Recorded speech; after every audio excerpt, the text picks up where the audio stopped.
I have an idea for a Flesh and Blood product that is either completely dumb and idiotic or a brilliant idea. You can be the decider, and that is Flesh and Blood, the board game.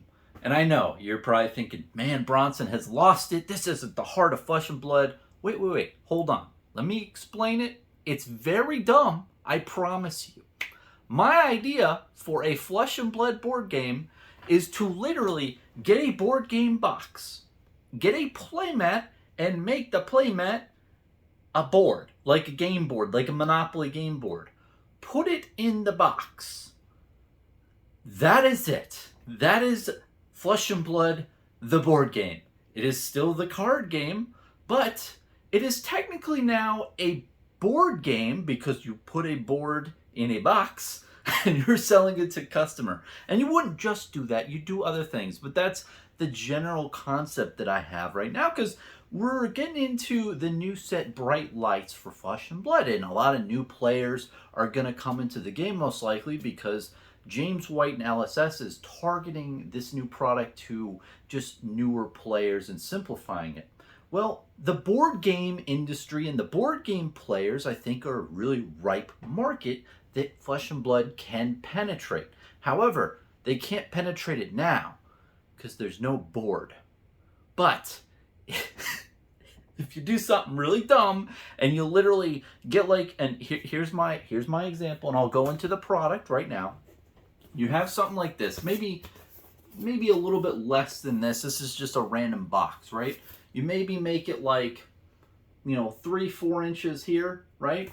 But you still have it this a length and width and everything like that, and then 4 inches, a depth and everything, just enough to put like deck boxes in. But essentially, you have it like there. You put the board, and the board would like fold in the center, so it'd be a 2-player board, right, for 2 players, and it would fold over in here, and then you'd have a slot down the side right here for the blitz decks, and they'd be like sections where you could put sleeved blitz decks into and quickly access them. It would be great if there's 8 compartments. You'd also include a bunch of dice, so you'd have like probably those the resource counters that Flesh and Blood just made out. Oh man, I'm trying to find the counter. I had it on my desk earlier, but here it is. You'd have these resource counters in there, just 2, right? 2-player. On the board game, you can say, hey, this is 2 to 4 or 2 to 5 players, but it's meant for a 2-player experience.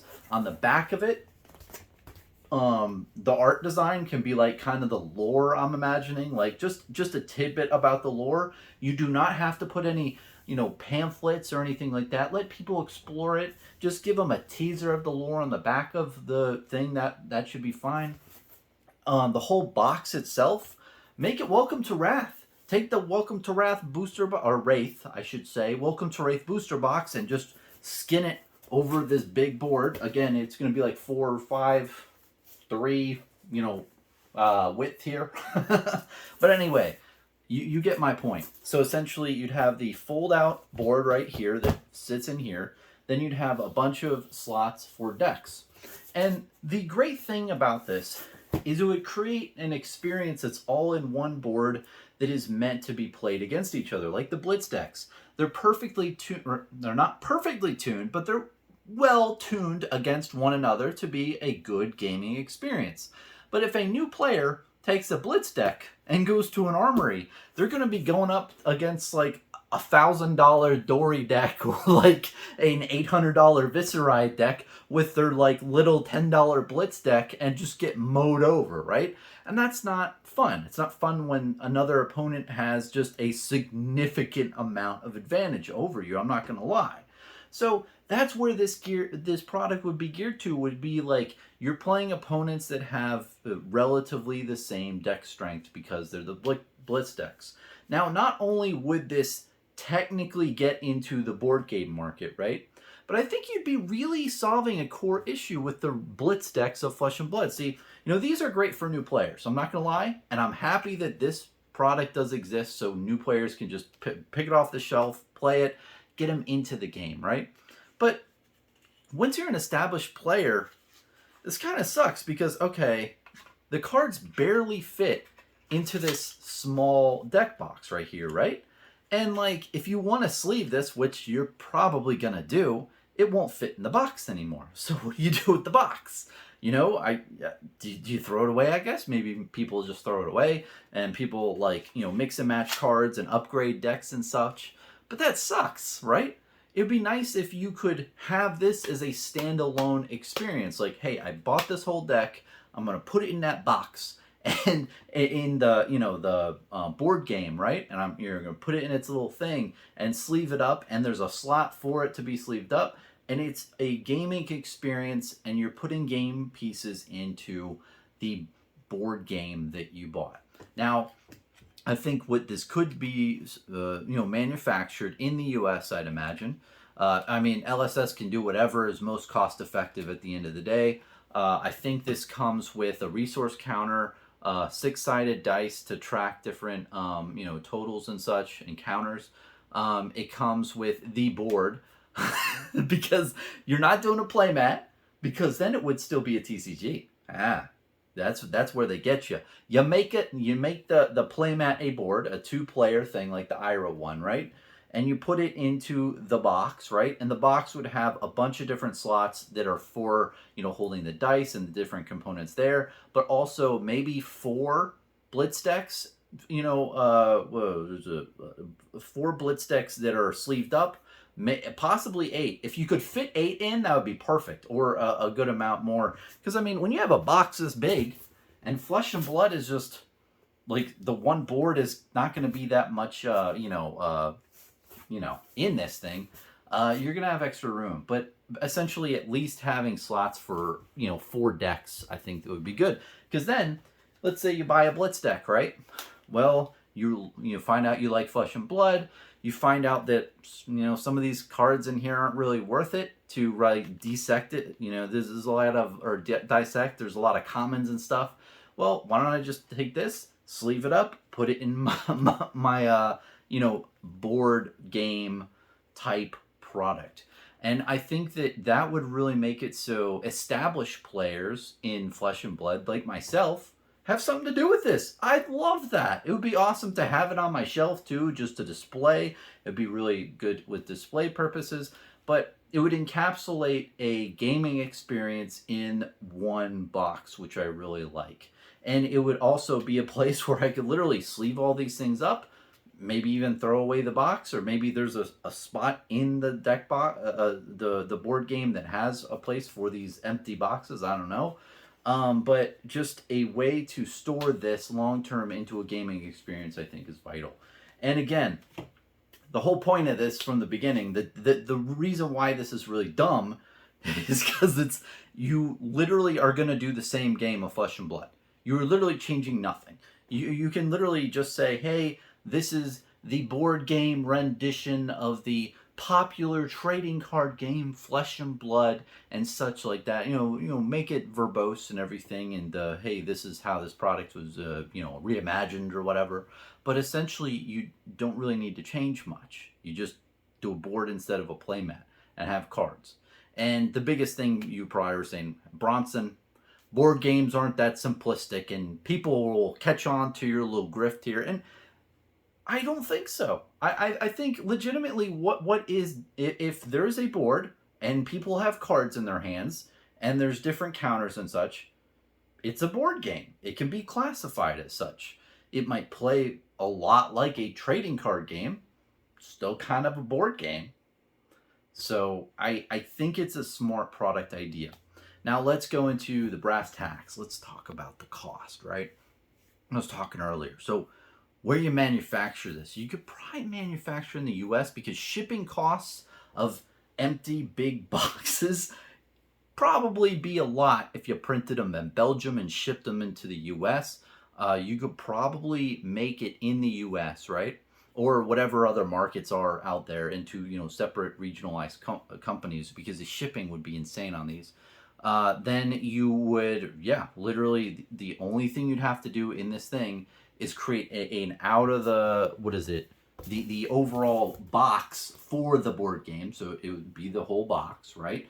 And you could reskin Welcome to Wraith and use a bunch of verbiage you already have.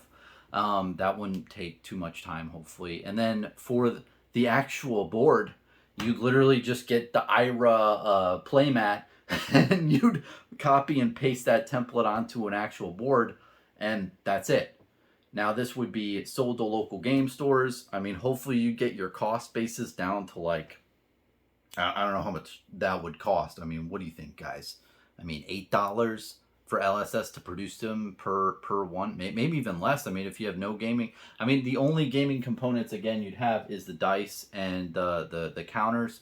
I think adding those would be good just to include them. So literally all someone had to do is throw blitz decks in there. So dice and counters, you're probably at 8. So you MSRP of this thing is maybe $20-$25, but that's not that much for a good board game. And honestly, it can be like, hey, you buy this board game, decks sold separately, and an LGS owner would say that, hey, like the decks aren't in here, but we have. Oh, look right here near the counter. We have all these different Flesh and Blood decks. Pick the 4 that you like, and you can add it with the cost of and you can add it with your purchase of the board game for Flesh and Blood.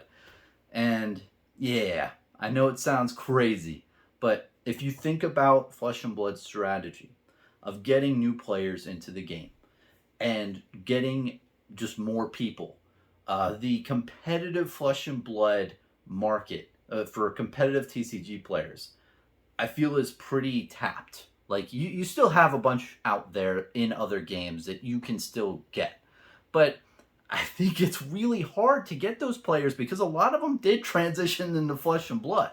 Like they realized, hey, this is a really good competitive game. I want to play it. Getting on. So I think that getting into the board game realm of just marketing yourself in that aspect is a really brilliant move. And that product line would be extremely simplistic to make.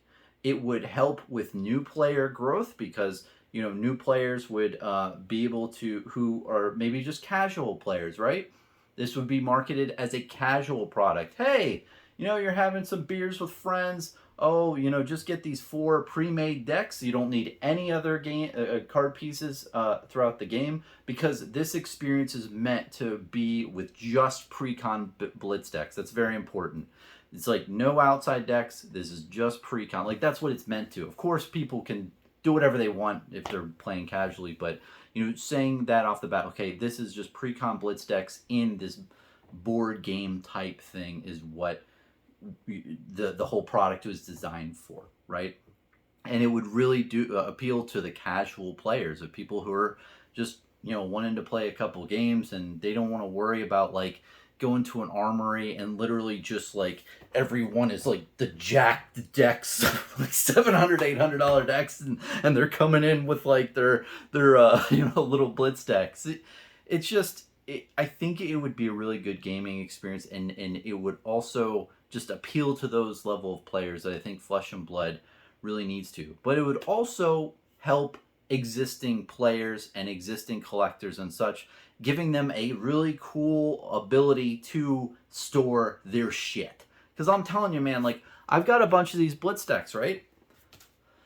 I don't really want to open them as much and play with them because it's like, if I sleeve this, where am I going to... I have to buy another deck box. And then it's like, do I really want to buy another deck box if for something that I'm probably not going to play because I've already played, or like I'm going to get whomped by other stuff. So having a game board box, right, where I could take a bunch of the blitz decks that I already own, and a lot of other people out there in the Flesh and Blood world have the same thing. They bought this when they were getting in the game and probably just shoved it in the corner. But having a game experience in a box and be like, okay, I'm going to sleeve all this stuff, put it in that box, and that's a game experience within itself. I think it would be really nice. It would be a really good place to just put these things and help with the sales of these things, to be honest. I think that it would be...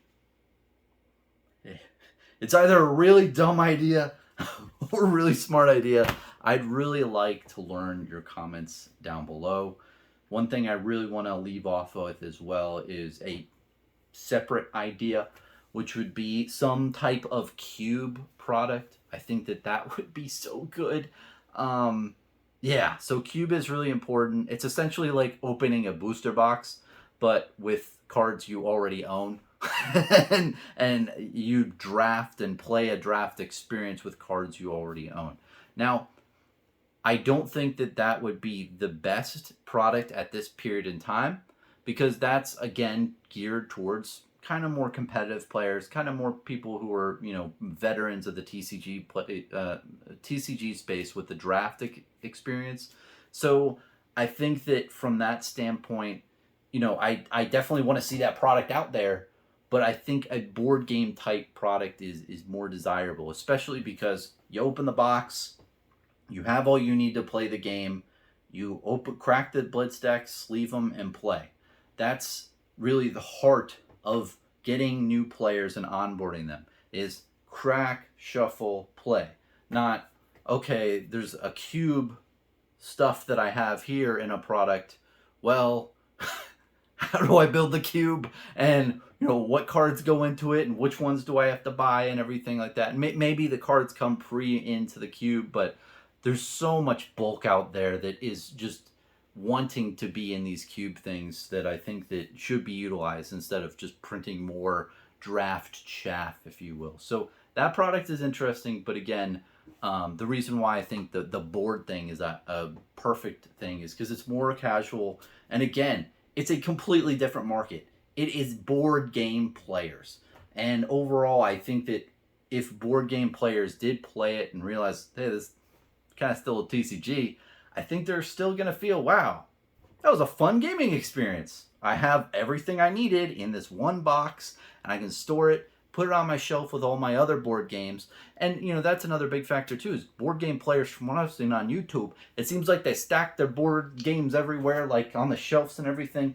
And right now, Flesh and Blood, if they wanted to buy it, they don't have a place to put it on their shelf because there's no box. I don't know if I'm making a good point. Again, you let me know, but it just seems like a very simplistic idea. They could even short print these and then just see how it adopts, and then print more as needed. But again, it's just so simple. Build a board game inside a box. All you need is the box and the board and dice and a resource counter and slots for the decks. And the slots for the decks can also be out of cardboard. Like, it's the same material, so I don't think that would be too much of an issue, hopefully. And yeah, that's my thoughts. Thanks for watching. Cheers.